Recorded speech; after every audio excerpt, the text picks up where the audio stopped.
Today we're going to make spicy beef dumplings from scratch. I'm going to start by making my own filling, and then I've got some dough here that I made earlier and just stored in my fridge for a while. But if you don't want to make your own dumpling wrappers, it is totally fine to just buy store-bought. Might I recommend Twin Marquee brand based out of New York. I love their fresh wrappers. Not sponsored, by the way. I'm not just gonna make dumplings today, I'm gonna use this as a way to show you some tricks to make otherwise really healthy lean meat into things that are juicy and succulent without having to use a lot of fat or starch. This is 90-10 ground beef. It is extremely lean.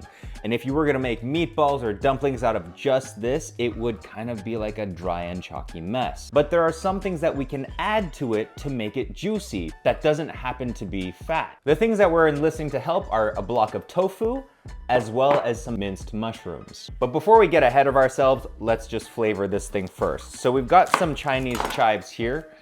Fantastic, kind of oniony, a little bit skunky, in a good way. Very, very pungent and very, very aromatic. I lopped off the bottom half because those tend to be a little more woody. And then just finally, making small slices here that we will add to our ground beef. And I like to add a lot of it because more is more. And I'm even gonna put the flowers in there because why not? I'm not gonna use them for anything else anyway.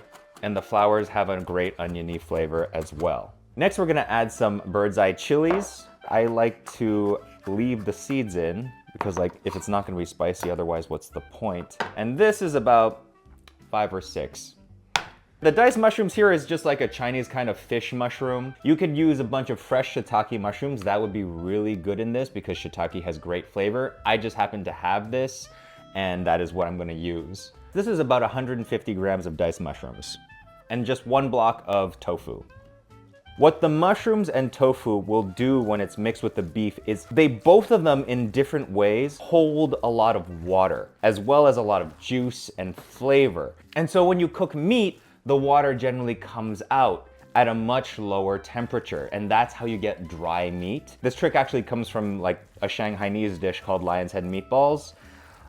What you do is you mix it with other things that do a much better job in retaining water. In this case, mushrooms and tofu. Since we're gonna wrap them anyway, I would not worry about the white pale color that it is now. But even if you were gonna use this to make mushrooms, it would be fine because it still all cooks brown. Before we mix any more, we're just gonna add some salt, some 5-spice, touch of MSG,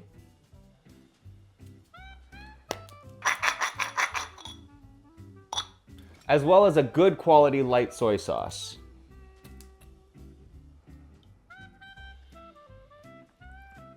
And just because I feel like it, some Chinese Shaoxing wine. So you want to essentially keep mixing until it becomes a bit of a paste-like texture. There we go. Regardless of how that looks, that smells really great. Now at this point, we're gonna roll our dumplings. There are multiple ways that you can choose to roll out your dough for wrappers. The way that I prefer, you start off by kind of pinching a hole in the middle of your dough and kind of stretching it off, kind of like a donut that just gradually gets bigger. I find that it produces a more relaxed wrapper dough for rolling out later on than if I were to roll it as a log like this, which is the other way to do it. And once you have the thickness that you quite like, you can just go ahead and cut it. And then you can cut them into the pieces that you want. And you can measure if you want. I don't know how many grams per thing makes a good wrapper. I just kind of do it by eye. But you want to do this part relatively quickly because the last thing you want is your dough to get too dry. That's gonna be a small one, but that's okay. Now you could just lay this out on a plate and put a wet paper towel over it, and that will do a really good job in keeping your little pieces of dough nice and moist. A little bit of flour on a rolled surface. Put your dumpling dough cut side down and facing up. And then from here, you just kind of like roll yourself into a little disc. And from there, you kind of go back and forth with your smaller rolling pin. And you'll notice that I'm going back and forth, doing a back and forth motion right up to the center of the dumpling. The reason why I'm doing that is like we would like the center of the dumpling to be a little thicker. Because if you were gonna make soup dumplings, that is kind of how you're gonna have like a stronger base. Or if you're gonna do pan-fried dumplings, you're gonna have a stronger base that will hold the filling better from the bottom. But at the same time, having light and thin edges that will make it easier to pleat later. You definitely want to make your dumplings as you go because these ones will dry out very quickly. And if you stack them on one another, they will also kind of like melt into each other. And that's not something you want. Now, you saw that all I did was just like kind of make a pierogi. You can do this. If you want to do extra, yes, of course you can do pleats. But if you're just starting out, don't let the pleats or the way that dumplings look stop you from doing it. Store-bought dumplings oftentimes just stop at here. Some of the best frozen dumplings that you can get at the grocery store look just like this. If you want to take it a step further, all you have to do is just like wet the edges. You can do a whole bunch of things, but like, you know. And how you fold the dumpling will also inform how the texture of the dumpling will be. So like the more dough that folds up on itself, the more chewy the dumpling will be. And I tend to like a chewy dumpling as well. All right, but say you wanted to do a little bit more with your fold. I'll show you how to do the beginner fold here. So you just kind of like, first thing you do is you make your little disc like so. Let's get this out of the way. And from here, we roll it out.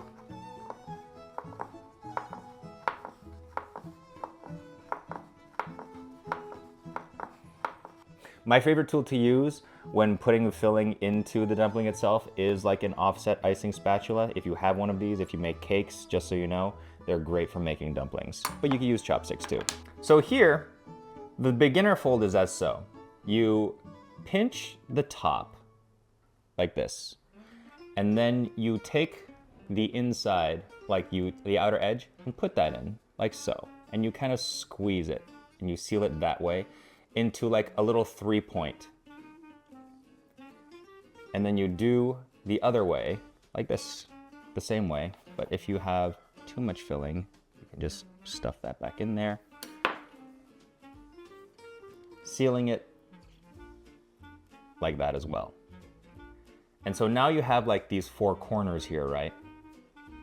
Making sure you've sealed them nice and tight. And this is actually one of my favorite folds because not only is it easy, but it's also really cute. So you've got these all sealed, right? And you just take some water here, and from here you just like fold them into itself like this and squeeze that shut.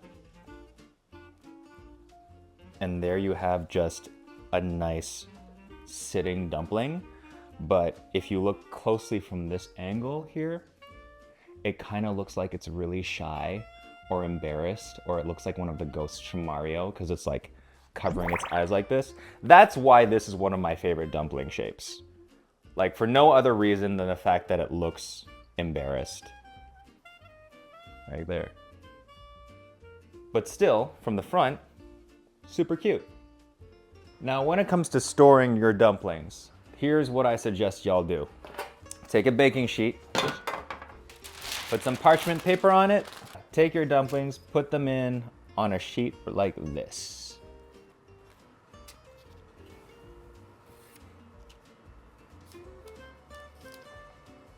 So here you've got a sheet pan of dumplings.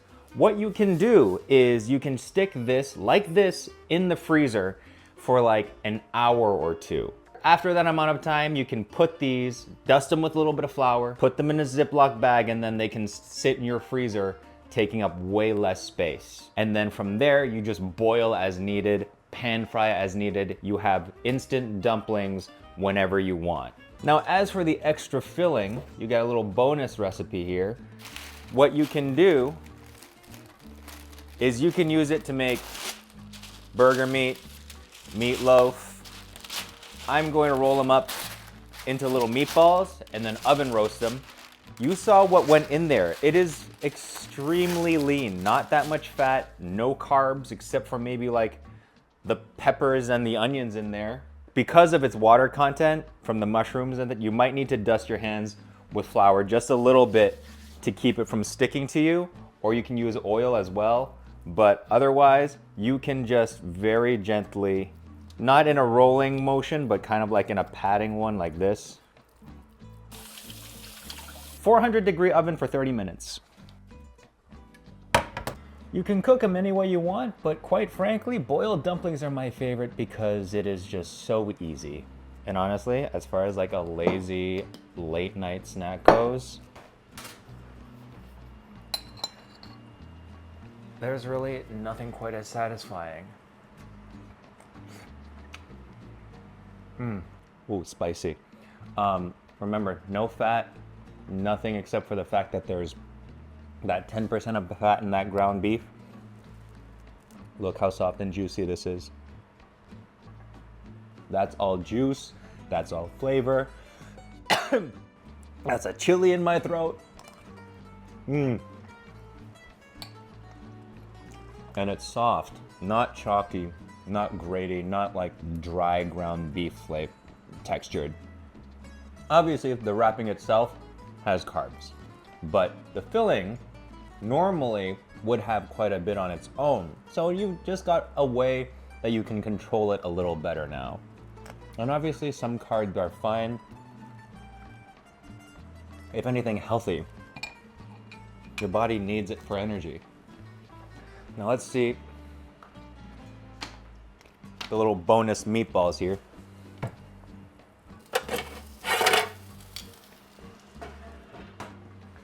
And we have here the bonus oven roasted meatballs.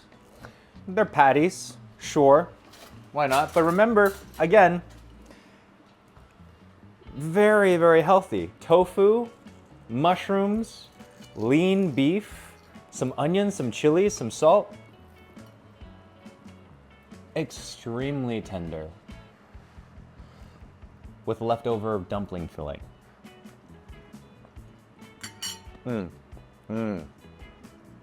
That 5 spices is nice. That's excellent. Give it a shot. I hope you like it. Any other kind of dumplings you want to learn about, let me know in the comments. Any other kind of like healthy meatball recipes you want to talk about, let me know in the comments. Until then, I will see you next time.